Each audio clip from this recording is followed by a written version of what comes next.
Isang araw, mayroong nag-message sa messenger ko at nagulat ako.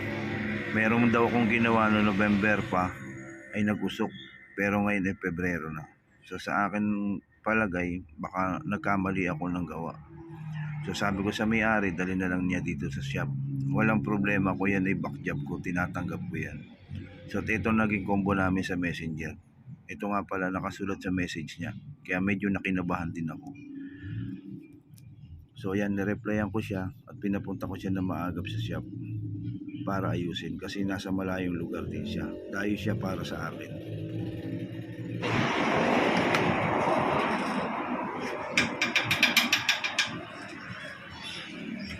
Ano, yun na. Oh. Yan to, meron tayo ngayong back job. Barako 175. Taga Santa Maria, Laguna. Ito ay ginawa natin November pa sir, ano?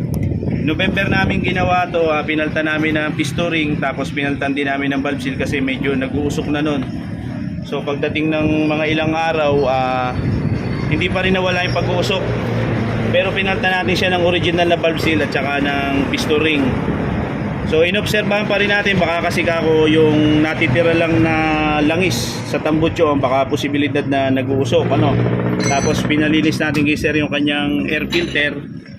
Nalinis na, ganun pa rin, may bumubuga pa rin usok. Pero bago na yung valve seal niya at saka piston ring. Kita nyo naman, sariwan-sariwa. Maingat si sir. Ngayon, syempre hindi naman sa lahat ng oras lagi income ka lang, income. May time din na nagkakamali tayo. Hindi naman tayo perfectong mga mekaniko. Siguro yung iba perfecto, pero tayo, minado tayo, minsan nagkakamali. So ngayon babaklasin uli natin to na walang babayadan yung may-ari, no? Siyempre back job natin yan. Minsan nag-aabono rin tayo. So yan, abangan nyo kung anong ating ikinasablay dito sa motor na to. Naandar siya, maganda siya umandar, pero pagka piniga mo yung silinyador, naglalabas siya ng usok. So yan, abangan nyo yung magiging resulta kasi mahirap manaya na okay yung trabaho mo kasi inasinta ko naman ng barbula nito. Inasinta ko, inayos ko ang pagkakagawa. Siguro nagkamali siguro ako dun sa valve seal niya o sa valve guide. Hindi ko na check siguro, baka may crack yung valve guide o kaya naman yung valve seal o baka nagkaroon ng kawang paglalagay ko. So ngayon i-double check natin kasi medyo namomroblema si sir kasi kagagawa lang, syempre gumastos na malaki. Tapos baliwala yung kanyang gastos kasi nag-uusok pa rin. So yan, abangan nyo, kakalasin na natin ito lahat. Tingnan nyo kung anong abangan nyo kung ano naging damage nito. Pero bago, original lang ating kinabit yan lahat. Nakita nyo naman, malalambot pang baklasin siya. Yan. Natanggap po tayo ng back job kung doon sa ating pong tinarabaho, doon po uli nagkaroon ng problema. Yung iba po kasi minsan natatakot na bumalik doon sa pinagpagawaan kasi inisip nila gagastos uli. Siyempre tama po naman yun kasi baka mamaya hindi tanggaping back job nung gumawa o nung may-ari ng shop.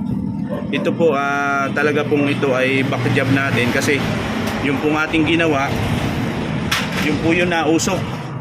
Ngayon nagawa na po natin, mga ilang buwan na po nakaraan, November, ngayon po ay February na, 4 na buwan, nausok pa rin.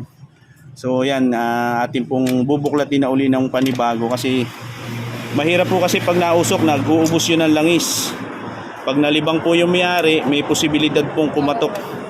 No, kaya ko po sineshare ulit itong video ito para po sa mga susunod na nagmimekaniko, palibasa marunong ka na, huwag nyo na pong isi-isihin ng trabaho. Minsan po talaga sumasablay tayo. Hindi po tanggapin po dapat natin sa sarili natin pagka nagkakaroon tayo ng supply ng trabaho. Huwag po puro income kasi yung pinagpapagawa po ng customer, hindi po naman basta-basta pinupulot lang yung pinaghihirapan din nila. Ganun po talaga, minsan may abono rin, hindi po puro saya. Yan, abangan nyo po kung ano magiging detalye nito. Mamaya ko na po uli itutuloy ang ating kaunting video. Ilang minuto na.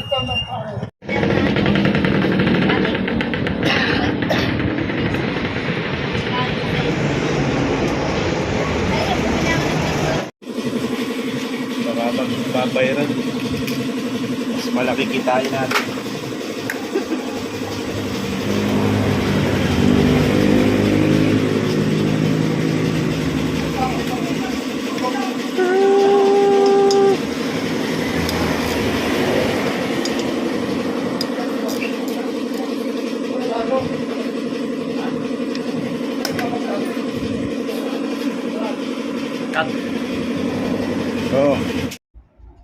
sa mga oras na ito, chinek ko yung compression ng barbula at saka ng valve guide. Una ko na-check yung intake. So maganda naman yung compression niya pero may kaunti lang siyang singaw. Kita nyo naman na may kaunting tutong, no? So susunod kong i-check dito yung exhaust. So sabi ko maganda yung pagkakalapat ko dito sa intake. Kasi laban na laban talaga siya. Halos wala pang isinisingaw na na hangin. So dito, umpisa ko namang i-check yung exhaust. At diyan ko na makikita yung magiging diferensya ng dalawa.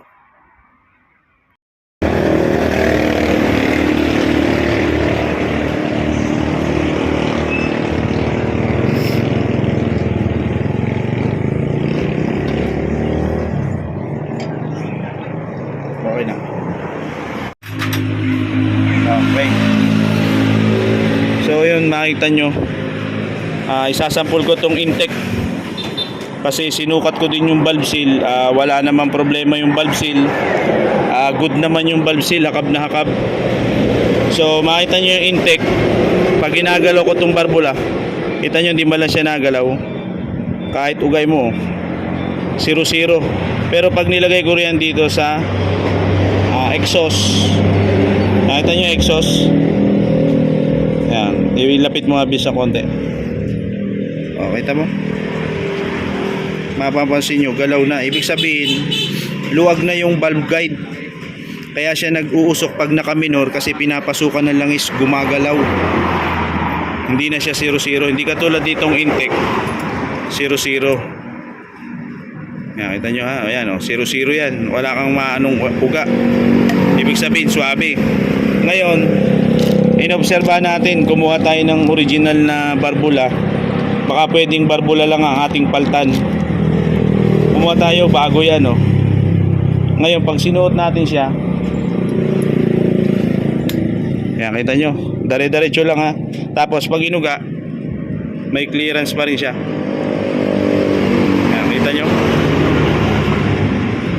Ibig sabihin kalug na talaga yung lagayan, yung pinakang guide ng barbula. Kaya yun yung papalitan natin. So hindi natin nakitang maigi nung ating ginawa to na may tama pala yung guide. Kaya nagkaroon uli siya ng usok. No? Siyempre ang pagkakamali natin, hindi natin na-check mabuti. Yan, kita nyo naman, bago na tong barbulang to. So ngayon magpapalit tayo ngayon ng barbula. Ng valve guide tsaka ng barbula. So medyo mahal din yung valve guide ng Barako. Kaya yun ang ating papalitan. Kasi sinukat ko na talagang yun ang pinagumpisahan ng usok. Ito yung kanyang lumang barbula. Lalo na to pag ito nakakabit. Kulang na lang kitong-kitong na siya. Tapos pag pinisa mo doon sa dulo, wala na siya bang yung pakinggan nyo yung tunog. Dapat to, pag tinakpan mo yung ibabaw na to, yan, tatakpan mo siya ng dulo ng daliri, tapos silahin mo siya, dapat yan may pressure, pero wala na. Wala pating tunog. Dapat to, pakita ko naman sa inyo yung intake valve. Tatakpan ko din yung dulo pakinggan nyo, may lalagotok dyan. Tinakpan ko yung dulo ng daliri. Ulit, ingay. Kita nyo, may pressure, lumalaban. Tapos pag hinigit mo siya, tinuluyan mo higitin, narinig nyo? Ibig sabihin hakab na hakab pa yung intake nya. Kaya yun, sure ball, papalit tayo ng valve guide. Yun lang, papakuha tayo. Inabaklas natin.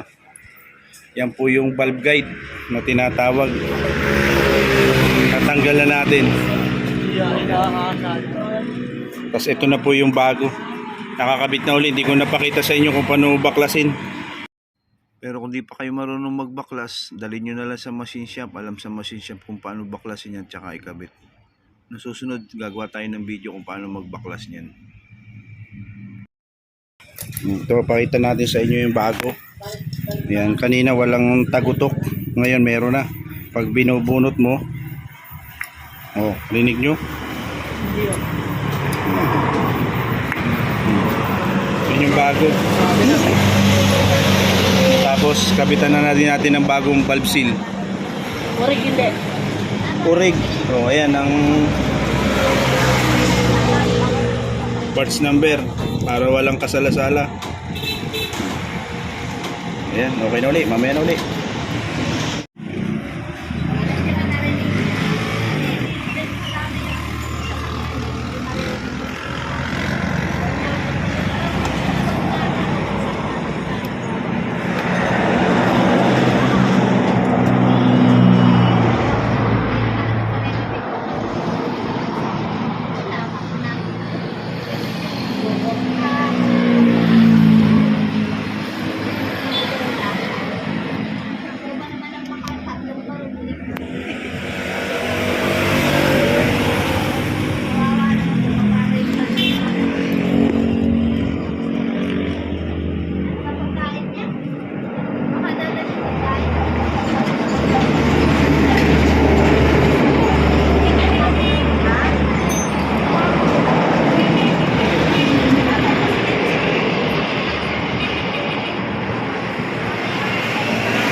Mukhang nakadali ka pang merienda. Sino natalo mo? Sino natalo mo? Sino natalo mo?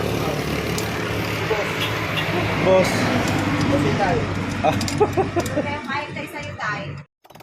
Sa mga oras na natapos ko na ikabit yung buong head, tapos pinaandar ko siya ng walang tambutso para kitang-kita ng may-ari na wala na talaga siyang usok.